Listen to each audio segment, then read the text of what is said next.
큰 화재도 누전이나 합선 때문에 생긴 작은 불씨로 시작하는 경우가 많습니다. 하지만 소방관들이 화재 감식을 하다 가끔 드러나는 작은 흔적이 진실을 알려줄 때가 있습니다. 오늘 재구성할 판결에서도 마찬가지였습니다. 2015년 한여름밤 울산의 한 아파트에서 신고가 접수됐습니다. 구조대가 출동을 해보니까 화재 때문에 50대 남성이 엎드려 쓰러져 있었습니다. 얼굴과 손 같은 전신에 심각한 화상을 입은 이 남성. 응급실로 옮겨졌지만 8시간 만에 결국 사망하고 말았습니다. 이 소식을 들은 아내는 깊은 절망에 빠졌습니다. 남들보다 조금 늦은 나이에 만나 결혼한 지 고작 3년밖에 안 됐던 부부. 남편이 숨지면서 예상치 못한 비극을 맞이하게 된 겁니다. 부부를 갈라놓은 이 화재, 초반엔 누전에 의해 발생한 걸로 보였습니다. 그런데 경찰이 화재 현장을 조사해봤더니 누전이나 합선의 흔적은 없었습니다. 오히려 수상한 점이 포착됐는데요. 전기 안마기 위에 온뭉치가 놓여있는 분화구 형태의 흔적을 발견한 겁니다. 사람에 의한 화재일 가능성이 제기됐는데요. 안타까운 실수였을까요? 아니면 누군가 일부러 집에 불을 지르기라도 한 걸까요? 판결의 재구성에서 확인해 보겠습니다. 네, 50대 남성이 울산 아파트에서 발생한 화재 때문에 결국 목숨을 잃었습니다. 이 누전에 의한 화재를 의심했지만 현재는 방화일 가능성이 높아진 상황인데요.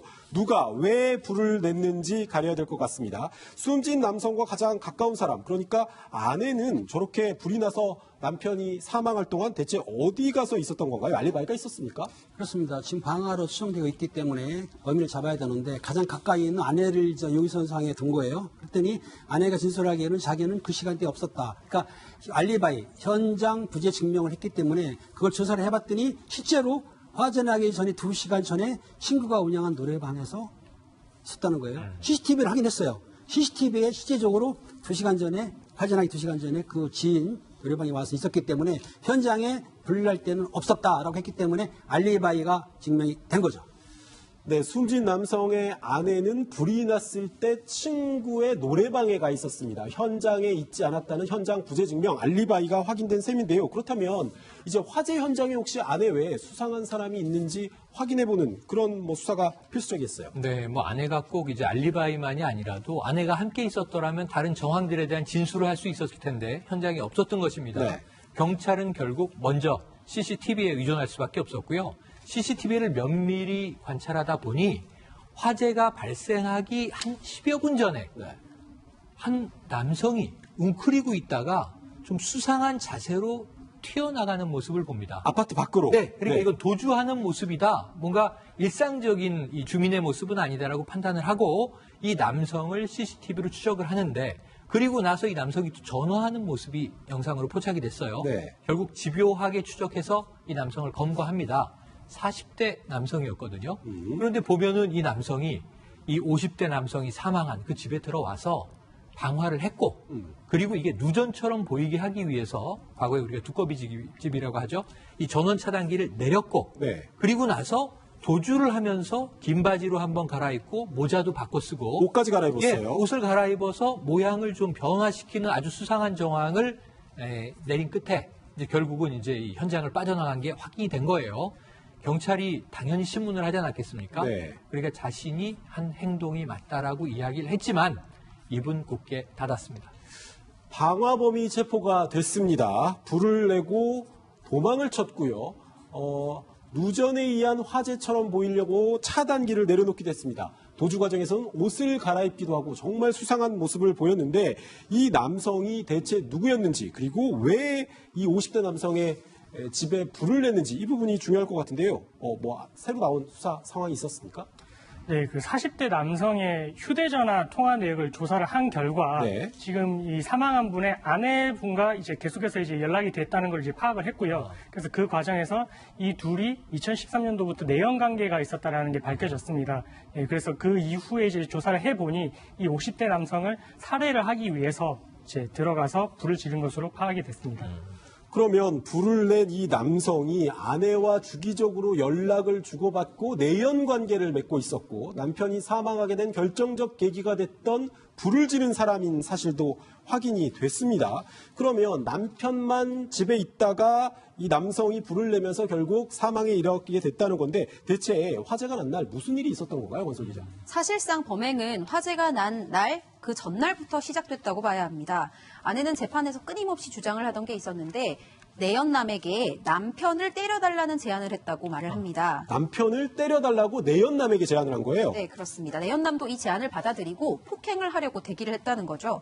남편이 술을 마셔서 약해진 틈을 노리려고 했는데요. 범행 전날 술을 먹지 않고 돌아와서 멀쩡히 돌아와서 이 범행 계획이 실패합니다. 그래서 다시 아내는 집 안에서 그리고 이 내연남은 옥상으로 올라가는 계단 안에서 남편을 기다리고요. 드디어 범행 당일에 남편이 술을 먹고 오자 계획을 실행합니다. 더 술을 마시라고 계속 권유를 한 건데요. 안방에 데려다 놓고 눕혔고요. 아내는 지인이 운영하는 노래방으로 갔습니다. 일종의 알리바이를 만든 거예요. 그 사이에 아까 계단 쪽에서 대기하고 있던 내연남이 남편 혼자 남은 방 안으로 들어왔고요. 두루마리 휴지랑 이불처럼 굉장히 불에 잘 타는 소재들로 가득한 안방에 불을 질렀습니다. 그리고 아까 평론가님께서 말씀을 하셨는데요. 누전 때문에 불이 난 것처럼 보이게 하려고 두꺼비집, 그러니까 차단기 버튼을 내리고 도망가는 치밀함도 보였습니다. 네, 아내가 준 술을 마시고 잠들었던 남편은 아내의 내연남이 저지른 불 때문에 사망하게 됐습니다. 그런데 김 팀장님, 이 불을 지른 남성이 아파트에서 화재가 나기 한 10분 전쯤 빠져나오는 모습은 CCTV에 분명히 잡혔다고 했는데 이 들어갔다면 들어간 모습도 CCTV 영상에 담겼어야 되는 게 아닌가요? 이게 마술도 아니고 어떻게 이럴 수가 있죠? 그러니까 그 여성분이 아내분이 상당히 머리를 썼는데요. 실제적으로 CCTV가 있지만은 100% 비치를 못해요. 사각지역이 있거든요. 그런데 그 차가 올 때 주차를 할 때 앞면은 CCTV가 찍히는데 뒷부분은 안 찍히는 사각지대가 된 거예요. 그러니까 그 내연남이 뒷좌석에 있다가 뒷좌석 기사를 내린 다음 보니까 드렁크로 들어가게 되지 않습니까? 그러니까 뒤 드렁크로 내리니까 CCTV는 안 찍힌 거예요. 그러다 몰래 들어가가지고 범행 끝난 다음에 내려올 때는 본인이 좀 약간 실수를 한 것 같아요. 그래서 그 찍히게 된 겁니다. 내연남은 그러니까 트렁크에 타고 있다가 CCTV 그 각도가 트렁크까지는 차마 못 미친다는 사실을 알았던 거군요. 그렇죠. 완벽한 범행을 위한 아내와 내연남의 계획은 이뿐만이 아니었습니다. 대포폰까지 마련해서 서로 통신하는 데 사용했다고요. 네네. 그러니까 나중에 아마 경찰이 수사할 것까지 염두에 뒀던 것 같습니다. 그러니까 자신들의 이제 공개된 개인 폰이 아니라 아예 대포폰을 구해서 서로 대포폰으로 의견을 주고받았으니 이것은 범행 모의일 가능성이 매우 높아 보이고요. 네. 그리고 두 번째로 그것뿐만 아니라 이 내연남은 아주 치밀한 알리바이를 만들기 위한 노력을 합니다. 자신의 휴대전화를 가지고 범행 전날 광주에 갑니다. 네. 광주의 지인 집에 자기 휴대전화를 맡겨놔요. 그리고 나중에 몇 시에 이 전화로 발신을 좀 해달라.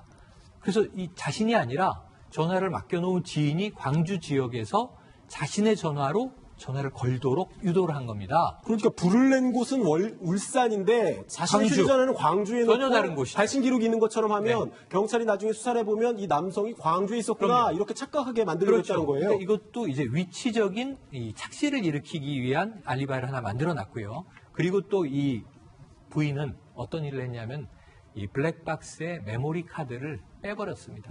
찍히지 않도록 증거 인멸을 사전에 시도한 것이죠. 이러한 여러 가지 한 세 가지 정황들을 모아보면 치밀하게 계획된 범행이다라는 걸 알 수 있습니다. 이렇게 치밀한 계획까지 세워가면서 남편을 살해하려고 한 이유가 궁금한데요. 경찰 지수를 통해서 나온 내용이 있습니까? 가정폭력도 원인을 제공한 걸로 보입니다. 아내는 평소에 내연남에게 남편이 술만 먹고 들어오면 폭언을 하고 폭행을 일삼는다고 그동안 고충을 토로해왔어요. 내연남은 당연히 이 얘기를 듣고 화가 나고 분노할 수밖에 없었는데요.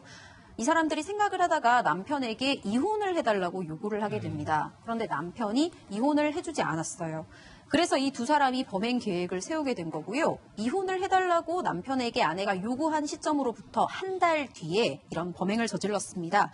그리고 사실 이웃들도 이 남편과 아내가 싸워서 경찰이 수차례 출동했다고 진술을 하기도 했는데요. 하지만 경찰에게 실제로 물어본 결과 경찰은 폭행이 경미한 수준이었다고 말했습니다. 폭행을 당해서 결국 이런 일을 벌이게 됐다라고 진술을 했지만 이웃 주민들을 목격한 이웃 주민들의 얘기에 따르면 폭행은 경미한 상황이었다 이렇게 얘기를 했습니다. 글쎄요, 단순하게 이제 만약에 죽일 생각까지 아니었고 경찰 진술했던 것처럼 원래 겁을 주려고 더 이상 나를 때리지 못하게 하려고 내연남을 통해서 남편을 폭행할 정도의 계획이 원래 계획이었다면 이렇게 치밀한 계획을 세울 필요까지 있을까라는 생각도 드는데요. 아내가 남편이 장례식을 할 때 보였던 행동도 좀 수상했다면서요. 좀 이해가 안 가는 부분인데요. 남편이 장례식 때 그 내연남 살인했던 그분이 참석을 했어요. 참석하니까는 그 아내가 식구들한테 사촌이라고 거짓말로 속였어. 내연남을 사촌이라고 가족들에게 소개를 했어요? 참석한 것도 이상한데 사촌을 소개를 했어요. 그리고 그 죽은 남편이 하는 4천만에서 6천만 원 정도 오토바이를 타고 다닌 것 같은데 그것도 급히 판매하려고 내놨고 또 장례가 끝나기도 전에 또 하나 뭐냐면은 내연남한테 계좌로 500만 원을 송금을 했어요. 그러니까 자기들이 치밀하게 했지만은 여러 가지 허점이 나타나게 된 거예요.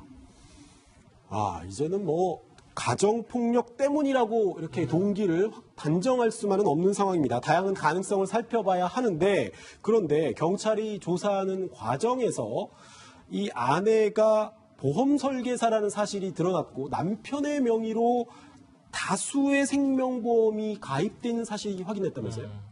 네, 그 조사 결과 남편의 명의로 14개의 보험사에 가입을 했다는 게 드러났고요. 그리고 실제 수령자도 아내로 되어 있었습니다. 그리고 이제 수령 금액도 보험금이 4억 원에 이를 정도로 이제 판단이 됐는데요. 그래서 이 사건 내용에 대해서 보험금을 수령할 목적으로 그렇게 발생한 게 아닌지 그렇게 의심을 받고 있었습니다. 이 여성이 한 달에 남편의 생명보험료로 내던 돈이 월 300만 원이었다고 합니다. 웬만한 사람들의 월급에 버금가는 액수인데요. 이렇게 거액의 보험금을 내면서까지 보험을 이렇게 여러 개나 유지해야 했던 이유가 보험금을 노린 사례가 아닌지 경찰은 의심하기 시작했습니다. 경찰이 당연히 뭐 이 부분을 물었을 텐데요, 변호사님. 아내는 이 부분에 대해서 뭐라고 해명을 했나요? 네, 아까 앵커님께서 말씀해 주셨다시피 아내분께서 보험 설계사로 사실 일을 하고 계셨었거든요. 그렇기 때문에 자기의 실적을 올리기 위한 그 수단에 불과했다. 네, 이런 식으로 변명을 했었습니다. 네, 이제 뭐 두 사람은 뭐 법의 심판을 피할 수 없을 것 같습니다. 두 사람 모두 재판에 넘겨졌을 텐데요. 범행 사실은 뭐 순순히 인정을 했나요? 그렇지 않았습니다. 일단 지금 살인 혐의하고요. 살인 혐의 그리고 현존 건조물 방화 치사 이 두 가지 혐의로 재판에 넘겨졌는데 이들의 이야기는 이렇습니다. 불을 지른 건 인정한다. 하지만 살인에 이르게 할 고의는 없었다. 이것은 사고였을 뿐이다. 그리고 이제 본인은 이 가정 폭력을 당해서 이것을 내연남에게 호소했더니 내연남이 그럼 폭행을 해주자. 이렇게 해서 거기에 동의한 것일 뿐 살인 공모 혐의는 인정하지 않았습니다. 그러면 서로가 이 범죄를 벌이기 위해서 미리 상의를 하거나 계획을 하거나 이런 게 아니라고 얘기하고 있는 공모는 거예요? 없었다는 거죠. 공모가 있었다면 폭행하자. 좋아요. 때려주세요. 이 정도의 공모가 있었다는 것이지 방화를 통해서 죽음에 이르게 할 공모는 없었다는 거죠.